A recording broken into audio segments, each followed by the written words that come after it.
Hi guys, welcome to the Creative Block. I am here today in the heart of Hollywood with Kylee Peña, and we are at the end of the SMPTE Technology Summit. And this was generally a crowd of professionals working in broadcast television, new media, and in standards. And you were here yesterday and you spoke at a panel. Let me get it right. It was titled, Yes, Web3 is Still Relevant. I like And I was drama. really attracted to that because in my experience, in the conversations that I've been having with a lot of broadcast folks, especially with people that are veteran broadcast folks, this concept of Web3 is really foreign and they're sometimes resistant. So tell us about your presentation yesterday. Sure. Well, I was studying Web3 a lot during my graduate studies at USC and was really interested in this whole intersection of exponential technologies and rapid growth and the next version of the internet and human connectivity. And also very fascinated with human nature of all these Web3 concepts that people just became too much in the zeitgeist for people to bear, like blockchain at this conference is sort of a center bingo slot. Like take a shot when somebody says NFT, like crypto bros. Right. And then everything crumbled around FTX and the current trial of Sam Bankman-Fried, and then NFTs went down the drain. So everyone was like, oh, okay, Web3 is over. It's not a thing. Blockchain's over. It's a failed experiment. But my premise is that as that has kind of lost its shine and generative AI has really risen and taken everybody's attention away, that is when Web3 and the underlying technologies can really thrive because the speculators and the fanboys are gone. They're elsewhere. Gladly. And now we can get to the part where we're using these open standards and protocols for the things that they're meant to do, which are quite boring, just doing the infrastructure, enabling things. Someone in the audience brought up a great point yesterday during our Q&A. It's just like when everybody was trying to get a website, like, yeah, it kind of is like the .com burst where everyone was hyped, wanted to buy, every URL you could, and then everything crashed. And then we still have the internet. Yeah. And it's still there and it's still very important. It's just taking a different form. Yeah. So on the Gartner hype circle, there's this graph and there's this peak where everybody's so hype on it and then it crashes. Yeah. And that's where we've been. Yes. But now it's coming back up into a enlightenment. And then it goes to a steady state. And I think that's where Web3 is now.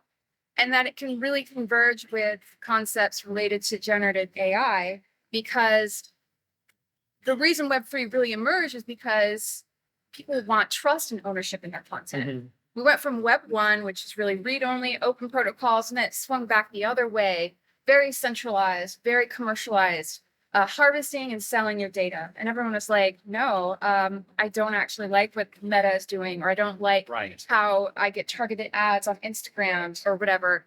So they want an internet where they can control their data. And that's really important when you're then training on that data and having to track, the provenance, the path of editing, who touched this, where was it created? And that's where cryptography specifically can really enhance generative AI. And there have been use cases for that have been very successful. So still early state, and we'll see what defines this era of human connectivity, what truly is Web3. But I think it's really a piece of yourself that's always connected. And so ownership and trust is really important when a piece of you is literally part of that connected world. Yeah. And do you find that it's an easier conversation with people that don't understand the space talking about AI than Web3? I think that it's a completely different kind of challenge to the conversation. When people are not familiar with the space at all, there's a lot of building from the ground up, and you've also got to deal with the baggage of, Bored Ape Yacht Club, which honestly was a really interesting experiment. Started out really cool. And because it was originally created as a way to democratize the NFT art, but then it got completely out of control, as things do. Yeah. Speculators. But that's a different conversation than somebody's coming primarily from broadcast and trying to explain to them why this is important to them. But I do see the industry as being very resistant to cross-disciplinary technologies, especially ones with a lot of hype behind them, because there's been a lot of things that have come and gone. I mean, I'm not here saying 3D is still relevant, but you know, the metaverse, it's not that 3D isn't relevant, it's that what it was trying to give us is still relevant. Yes. So finding the root of that and latching onto that is important. And so that's the part of the conversation that people need to really understand. Like, it's not these things that you're pulling off the shelf, but really like how you apply it. Right, right. And where does the metaverse play into that? Is that because it's kind of the same thing? There was a lot of hype on that, Yeah. and now there's not a lot of questions, a lot of conversations about it. But in like with a lot of younger kids that I talk to, they're still building in it, they're still developing it.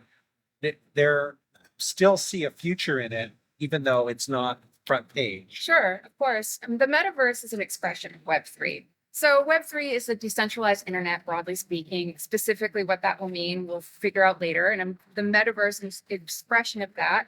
And the way these converge is because decentralized data feeds into a connected world. And so there's been a lot of affinity, but they are quite separate. Mhm. And metaverses have existed for a long time. I mean, I was playing Second Life in 2001 or whatever, and that was a metaverse. But I think what's really interesting is that the metaverse that Gen Z and the generation behind them are going to be in is one that we can't really fathom yet, I think. Because we're looking at the state of human connectivity. It started out with everyone having a personal computer in their house. So you could connect to the internet at home, and then ubiquity. Everyone has a mobile device. You can get the internet anywhere. And now there's this new state where it's like, I mean, people have kind of inched on it with like Google Glass, or the Vision Pro is also going that direction, Yeah. where it's kind of eliminating even the ubiquity Yeah. to make it so it's almost like a constant presence. But it's really hard for us to grasp that because humans are just really bad at thinking of brand new ideas because we're mired in our own bias.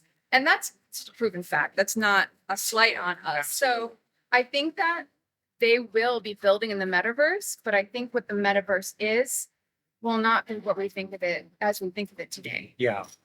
And, you know, I think Ray-Ban, just saw that they have like AR built into some of their glasses. Yeah. And I feel like we're at the dawn of that too, that we don't really know, you know, how far that can actually go. Right. I mean, you could also say like my Apple Watch is part of the metaverse. It's a wearable, it's connected, it's monitoring me. When I close my rings, my sister in Indiana gets told, my best friend in Van Nuys, my mom in Michigan, that's a metaverse too. And then they reply, and if I don't close my rings, then they have things to say about that. Yeah. So that is also a sort of metaverse. So I think that there's been a very black and white way of looking at all these technologies, looking at metaverse, looking at Web3. And really, when you look back at human connectivity, it's not so black and white. It's just sort of a gradual thing that in 30 years, we'll look back at, 2023 and say, oh, that was kind of the era of spatial computing or presence or whatever that word is. Yeah. Did you have some of the conversations that you've had in the last few days, anything surprise you or any great questions that came out of that kind of took you? I love it when people ask me, what do you think is going to happen next year? Because I say, anybody who says this is going to happen next year, whatever it is kind of stupid. Lightly wrong. Yeah. I mean, that's a great way to make a headline later to say, wow, look how long this person did. Right. I have been really pleased with how insightful all of the students have been. We had student day here yesterday. And so a bunch of college students were able to come from all over California. And they just bring such fresh insight and curiosity. Yeah. That is really what we need. So a lot of my session was that curiosity and really just wanting to absorb. Yeah. Which is why I wanted to go very broad and say, here are all the things. Go nuts, figure out where it can go for you. Yeah. I love those conversations because it's the younger they are, the less bound to bias that they are from like a lot of veteran industry people, And that's just a normal thing. Yeah. And a lot of this is really hard to wrap your mind around. Absolutely. In their defense, if you are a producer in television for the last 30 years, and then you show up on the scene and have this conversation about Web3, it really is a difficult conversation. I could see them, Absolutely. glazing over. Yeah, I mean, I had to pay USC a lot of money to even get a little bit that direction. Yeah. And funnily enough, I found that program through a targeted ad on Instagram. So it's all. My God. That's amazing. That's a all full circle. I'm the problem. That's fantastic. So tell me a little bit about your background. I started out as an editor. I've always been very technical. I love the craft of editing as much as I like troubleshooting why I couldn't capture my tapes and keep them in sync. Yes. I started editing in my bedroom when I was a teenager, and this is when that wasn't necessarily easy. YouTube did not become a thing until I was almost out of college. So I really had to work at and figure out how codecs work and how to upload and what streaming and hinted streaming. Yeah. And so being in Indiana, I was like doing all this stuff without any infrastructure. And I spent almost 10 years of my career as an editor, mostly unscripted. Oh, cool. And then I kind of veered off into technology leadership and went through dailies, worked at a studio in creative technologies. So, you know, from my perspective, when I was first learning about this, it was a little intimidating because it was almost like, you know, drinking from a fire hose, and it was too much and it was pretty intimidating. For somebody who's interested in beginning to, you know, learn about this and how it's going to be in their lives, what would you recommend their sort of first steps? I would say get into tools and to try them out. Most tools have at least a free trial. Some tools are free. Whatever tools you can find that have, you know, AI, Web3, anything, go out there. There's also just a lot of information and a lot of opinions. And when you go out into the world of Web3, you're going to get a lot of opinions. So I say absorb all of those and then come out with your own from that. Take everything with a grain of salt. Try to do your due diligence. Get experience, actually have experience in it. Get some hands-on experience, try things out and see where it works for you. And then go from there. That's incredible. And are you on social? Can people follow you or read articles? Where is that?